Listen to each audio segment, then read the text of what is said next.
Hey everyone, welcome to Bald Guy Money. I am Bald Guy, and we had another big week for gold and silver, with gold closing a new all-time weekly high at $2,882 per ounce, despite the big pullback we saw on Friday, which, as you can see from my X post here, definitely didn't have anything to do with a coordinated market sell-off or market manipulation. Now, moving on to silver, which was also up on the week more than 1%, it disappointed a lot of people with a huge rejection on Friday at the key resistance level of $32.60 per ounce, keeping us about 8% below the October 2024 high of $34.83 per ounce, and forcing us to wait a bit longer for the big breakout I have been saying to look out for in the second half of 2025, which I expect to take us up to about $40 an ounce. That said, this correction has set gold and silver stackers up to benefit from a nice short-term pullback. And as a side note, I will be watching price development carefully over the next 2 weeks,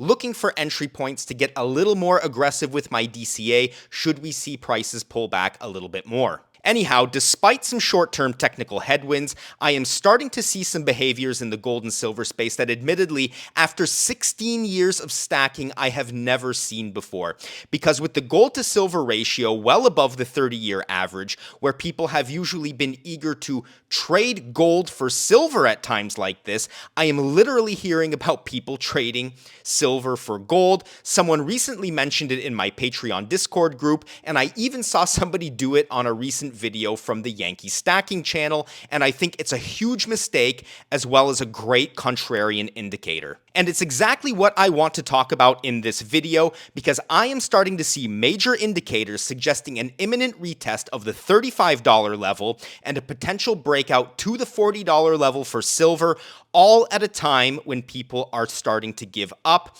So we're going to start this video by covering some of the investor psychology that influences silver price, and I am going to show you the first clear example of retail investors panicking to get silver that we've seen in years. I'm going to cover some of the supply issues that we've been covering, but also a couple new considerations when it comes to the supply and demand dynamics for silver. Once that's covered, I am going to show you all how soon we may see the breakout in the price of silver to make sure you're prepared for what's coming, and we'll finish this video on the topic of gold revaluation, what it is, what it isn't, and how it can potentially impact gold miners and the value of mining stocks. Now, just before we dive in, please remember to check out summitmetals.com if you want to buy gold or silver at a great price from a dealer you can trust, like these 1-ounce gold eagles, which are now below $3,000 again, or 1-gram Scottsdale mint bars at the lowest price I've seen. And while you're there, remember to take advantage of the 5 ounces of silver at spot deal for new customers when you use the code NEWCUSTOMER at checkout, and I will leave the links to these deals in the video description below. Okay, so jumping into it, when it comes to silver, it's important to understand the investor psychology, because, and this stat may surprise you, but over the last 2 years, as the price of silver has been going up, reaching its highest average closing price since 2012, it has happened on the backdrop of falling physical investment demand, and this tells me two things. The first thing is silver doesn't rely on physical investment demand nearly as much as it once did for prices to rise. Its status as a key ingredient in industry is securing demand for the metal. But point two is, once those retail physical metals investors finally wake up and decide that they want to buy silver bars or silver coins again, the squeeze on price is going to happen quickly. And with gold making new all-time highs not only in nominal terms, but according to official data, the price of gold is now at an inflation-adjusted all-time high versus the $2,750 per ounce price that we saw inflation-adjusted from January 1980. The return of physical silver investors is imminent. And I spoke about this with famous commodities investor Rick Rule about a year ago, and this is what he had to say on the topic. The people who are afraid save in gold. They save as catastrophe insurance. In my experience, a precious metals bull market is led by the fear investor, so gold moves first. When the narrative has been validated by price action, and the generalist money comes into the sector,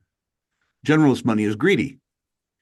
And they come into a more volatile commodity with a lower unit price, which is to say silver. History teaches us that the bull market is led by gold.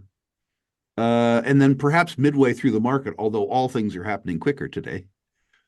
silver takes over leadership, and then it moves further and faster. Now, at the start of the video, I said I had observed what is possibly the first example of this retail rotation from gold into silver driven by higher gold prices, and here it is, because in South Korea, we've seen a massive shock to the availability of silver, with investors flocking to it, partly driven by price and partly driven by concerns about shortages like the ones they've already experienced with gold bars. And let me add that in Poland, which is where I live, I am also seeing the supply of silver running very low, in sharp contrast to what I'm hearing from the United States, with most retailers completely sold out of bars and a very limited selection when it comes to bullion coins. And just 2 days ago, I saw this article from the leading financial publication in Poland asking if silver is going to be the next gold. So as far as I am seeing things right now, we are starting to see the psychological factors that Rick Rule mentioned in that clip starting to appear,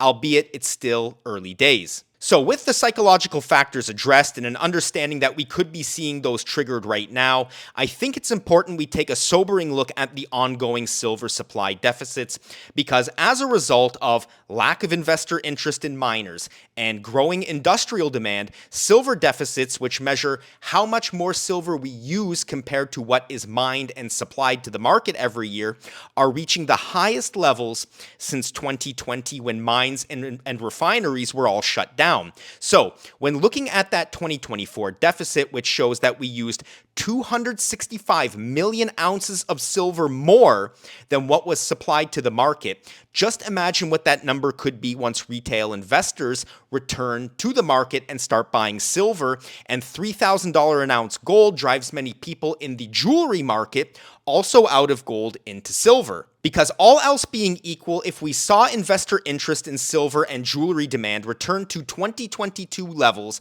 as a result of higher gold prices, we could see an extra 150 million ounces in demand for silver, pushing the silver supply deficit to above 400 million ounces in an environment where traditionally uninterested parties are starting to take interest in silver again. And that includes banks, which are scrambling to get silver to cover short exposure due to tariff threats, as well as central banks, as I recently discussed with Josh Fair from the Scottsdale Mint, which may consider adding some silver to their reserves if the war against the US dollar continues to escalate. So, in a nutshell, this is why I think it's a big mistake to trade silver for gold right now, and I'll go as far as saying, if you want some gold, just buy it. And if you're strapped for cash, sell something other than your silver to fund the purchase of gold, or settle for smaller fractional gold pieces for now. Because the buildup we are seeing for silver on both the technical side,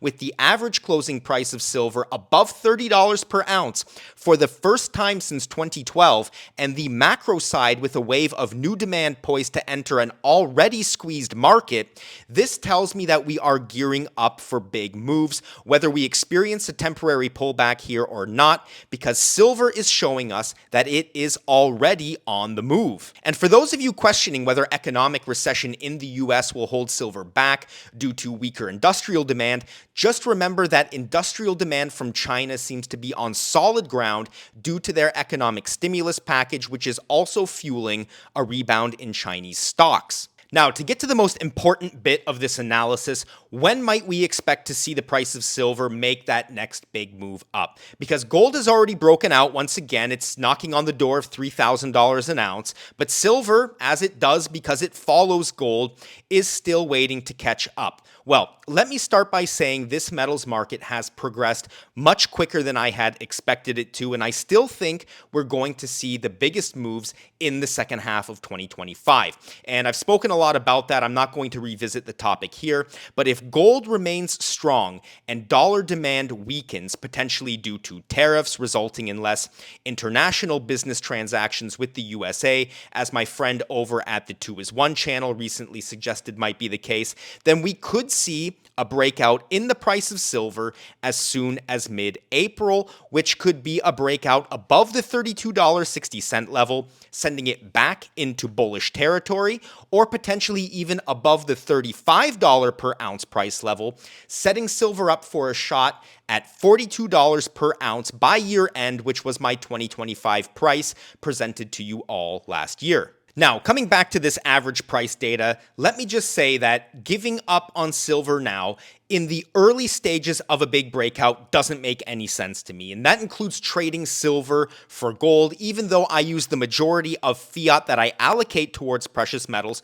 for gold. This data here shows us the 2025 average closing price for silver is 123% above the average closing price since 1990, and tells us that silver, despite all the accusations of underperformance, which I fully understand, by the way, because some YouTubers set unrealistic expectations in the community, silver has still protected faithful stackers from inflation over that period of time. And remember, we're not counting from 1990 to today, but from 1990 and every year in between from then and now, on the money put into silver to arrive to that conclusion. And that even includes 2011 and 2012, when prices were higher due to major financial panics happening around the world, as well as a very weak US dollar, which was around 75 on the US dollar index at the time versus 107 where we are today. And part of the reason why you are seeing silver at 2011 all-time high prices already now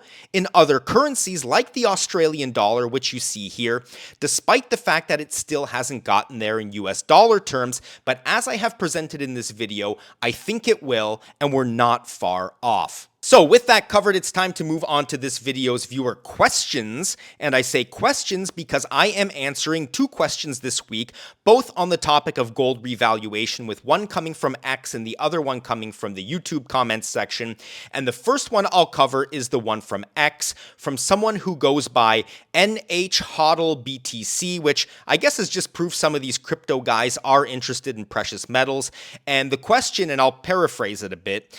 goes like this. Will Trump take the US dollar back to the gold standard, sending the price of gold to between $50,000 and $70,000 an ounce? And it's a question I'm getting quite often these days because, as I covered in a recent video, if the United States wanted to back up all of its debt with its gold reserves, gold would have to be revalued, and this number you see here is an updated number reflecting current levels of debt, to nearly $140,000 per ounce, and it's something more and more people are expecting to happen with the influx of so much gold to the United States and talks of monetizing the asset side of the United States government balance sheet. But as I like to do, I have to add a dose of reality to this story because nobody is really talking about revaluing gold to back up all US debt except for people in the precious metal space who either selfishly want it to happen or are looking for clicks on their videos for all the wrong reasons. But with that said, there is still a major bullish element to this storyline, even though the US dollar is not going to be backed up by gold again, and here it is. What the United States is talking about doing is marking the value of the gold reserves they have, which are currently valued at $42 per ounce, to the market price of gold, which is $2,882 per ounce, or wherever the price may be when they perform that revaluation. And the reason they're doing that is because with the interest expenses on US national debt now above $1 trillion a year, and we've covered it in some recent videos, revaluing the gold would allow the United States to borrow $750 billion against the gold, using it as collateral at a lower interest rate than what the market is currently offering, because the debt would be backed up by the gold, which means less risk for the lender, thus a lower interest rate, kind of like why the interest rate on a home mortgage is lower than on a credit card, because the mortgage is backed up by something or collateralized by the house. And what the US government can do with that money is they can pay down high interest debt with that lower interest money, making that interest on debt payment problem that they have right now less of a problem. And it also means that countries around the world that are holding large gold reserves, a topic we touched on in last week's video, can do the same and start monetizing their reserves and borrowing at a lower rate of interest, turning the gold reserves into working capital. And that's huge. But instead of seeing gold revalued to insane levels to cover all debt, it's huge because what it actually does is it strengthens the floor under the price of gold because it eliminates the incentive for countries and central banks to sell the gold that they hold, because now they can unlock the value of it by simply borrowing against it using collateralized loans at a low interest rate. And that is the reality of what's happening here. Now, moving on to the second question, and it comes from Chris Bavona, who is a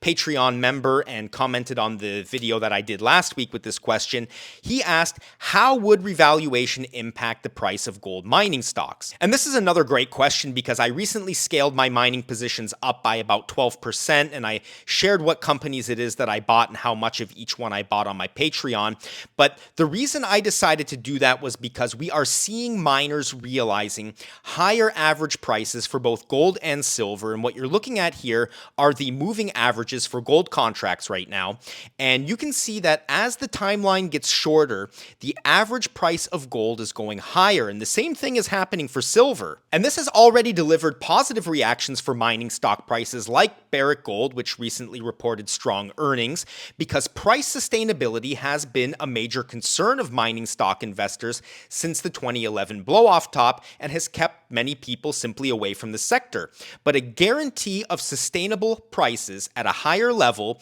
driven by a strengthening of gold's price floor, would result in even more sustainable earnings for miners as well as higher stock prices. So with the GDX running into some natural price resistance right now, as we retest the October 2024 highs, I see opportunity here and I'm looking to possibly scale up once more if we see a pullback from here, because a revaluation of gold would send these mining stocks way up, not because of a magical higher price that somebody determined based on a debt calculation, but because of a stronger price floor. So with that covered, that's it for this video. I want to thank you all for taking the time to watch. Remember, if you enjoyed the content, please leave a like below. If you have a question for me that you may like to see me address in a future video, also leave that in the comments section below. And if you think this content is important and should be shared with some people who you know and love, who you think should hear this message, please don't be shy. That really helps me grow the channel. Now, as I say at the end of all my videos, please remember to take care of yourselves and take care of each other.